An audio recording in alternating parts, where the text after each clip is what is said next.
नमस्कार। लोकसभा चुनाव 2024 पे आप देख रहे हैं हमारी खास पेशकश जनता की बात। इसी बीच आज हम आप पहुंचे हैं दिल्ली के साउथ एक्स में सादिक नगर में, जहां पे हमारे साथ कुछ टीचर्स मौजूद हैं। कहा जाता है कि बच्चों के भविष्य के लिए टीचर ही उनका भविष्य बनाते हैं। इसी तरीके से एक देश का प्रधानमंत्री एक देश का भविष्य बनाता है। तो आइए हम टीचर्स से बात करते हैं और जानते हैं कि इस देश के प्रधानमंत्री के बारे में क्या कहना चाहते हैं और किसको बनाएंगे इस बार ये प्रधानमंत्री। क्या नाम है आपका?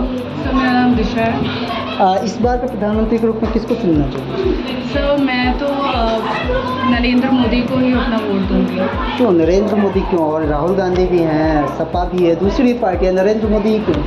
सर मेरे हिसाब से जब से भी Bharatiya Janata party central government उन्होंने सरकार बनाई है अपनी, तो मेरा फॉरमोस्ट रीज़न यही है कि जो इंडिया की जो ग्लोबल इमेज थी वो काफ़ी इम्प्रूव हुई है। जैसे कि इस बार भाजपा ने नारा दिया है आपकी बार 400 पार, क्या लगता है आपको कितनी सीटें आनी चाहिए इस बार?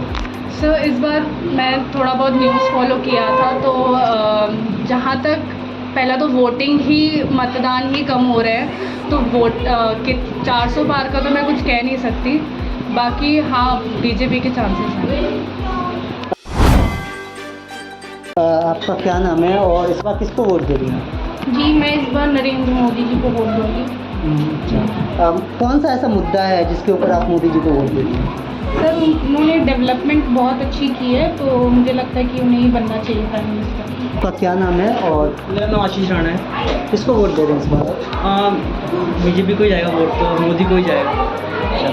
कौन सा ऐसा चेहरा है बीजेपी में जिसकी वजह से आप बीजेपी को वोट करते हैं? एक्चुअली बहुत सारे चेहरे हैं, अगर बेसिकली आप देखा जाए तो मोदी तो चेहरा है, बट जिस तरह हर कोई यही बोलता है कि मोदी जी ने कहा, बट और भी जो कैंडिडेट्स होंगे जैसे कि नितिन गडकरी ने जो फ्लाईओवर्स बनवाए हैं, डेवलपमेंट करी है वहाँ पे, उनके फॉरेन मिनिस्टर जयशंकर बहुत अच्छे हैं, उनकी अजीत डोभाल की टीम बहुत अच्छी है। तो ऐसे बेसिकली की पूरी टीम ही अच्छी है, not particular Modi but all. इस बार मोदी जी ने नारा दिया 400 पार, कितनी सीटें आने के चांस है?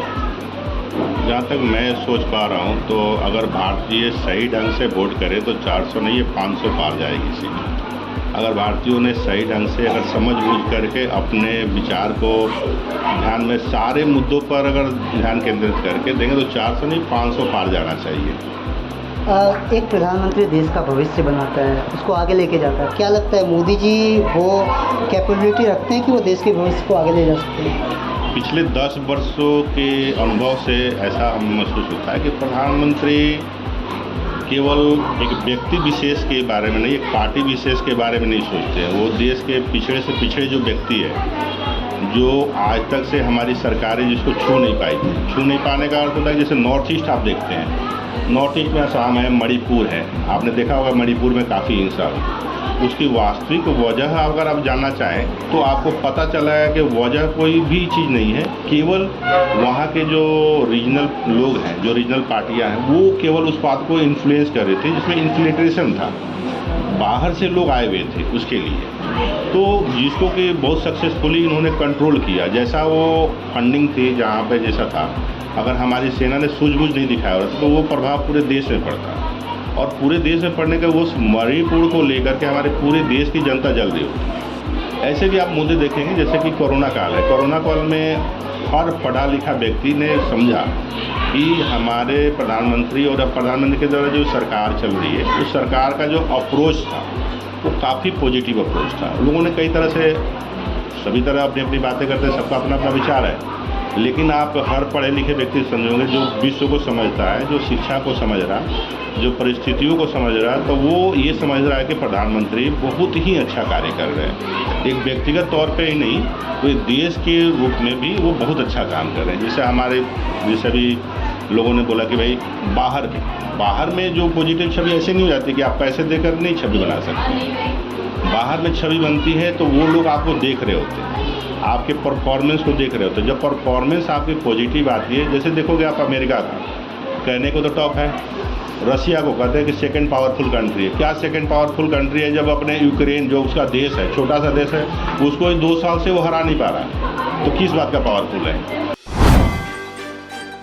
अमेरिका कहता है कि वो बहुत पावरफुल है, ईरान उसको डेली उसको समझाता और धमकाता रहता है। तो ऐसे में ना जो हमारी जो प्रधानमंत्री की जो काम करने का तरीका है, जिसे भारतीयों को संभाले हुए 140 करोड़ भारतीयों को संभाल करके प्यार दुलार से समझा करके अच्छी तरह से कार्य कर रहे हैं, तो ये काफ़ी मतलब कि काबिल तारीफ़ है और इनको हमारे हिसाब से आना चाहिए। और भारतीयों को भी जो हमारे मुद्दाएँ हैं, मुद्दा क्या है, गरीबी है, तो गरीबी मुद्दा में आप देखेंगे कि 25 करोड़ भारतीयों को डाटा, जो भारत के स्टैटिस्टिकल डाटा है, वो 25 करोड़ भारतीयों को उन्होंने क्या करा, गरीबी रेखा से ऊपर लाए।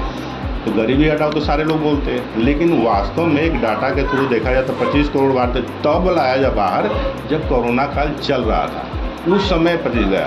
तो मतलब कहने का है कि गरीबी तो हटाया, कोशिश तो कर रहे हैं, अच्छा कोशिश कर रहे हैं। इंफ्रास्ट्रक्चर में भी देखोगे तो बड़े काफ़ी अच्छा इंफ्रास्ट्रक्चर। आप मैं बेसिकली बिहार से रहता हूँ, तो पूर्वांचल एक्सप्रेसवे बनाया।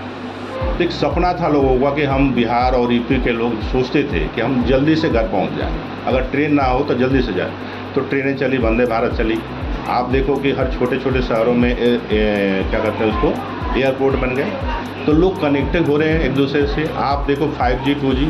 अब मैं शिक्षक हूँ, मैं देख रहा हूँ कि आजकल अधिकतर बच्चे जो मोबाइल से पढ़ रहे हैं, तो मोबाइल से पढ़ रहे हैं तो कैसे, जब आपने नेट की फैसिलिटी दी है तभी तो पढ़ रहे हैं। ये कौन दे रहा है, गवर्नमेंट ही तो कर रही है। तो हर मुद्दे पे आप देखोगे, जैसे एक धार्मिक आस्था, खासकर मैं मुसलमान भाइयों से कहता हूँ कि आप लोगों को तो वोट जरूर देना चाहिए। क्यों देना चाहिए मुसलमान भाइयों को वोट?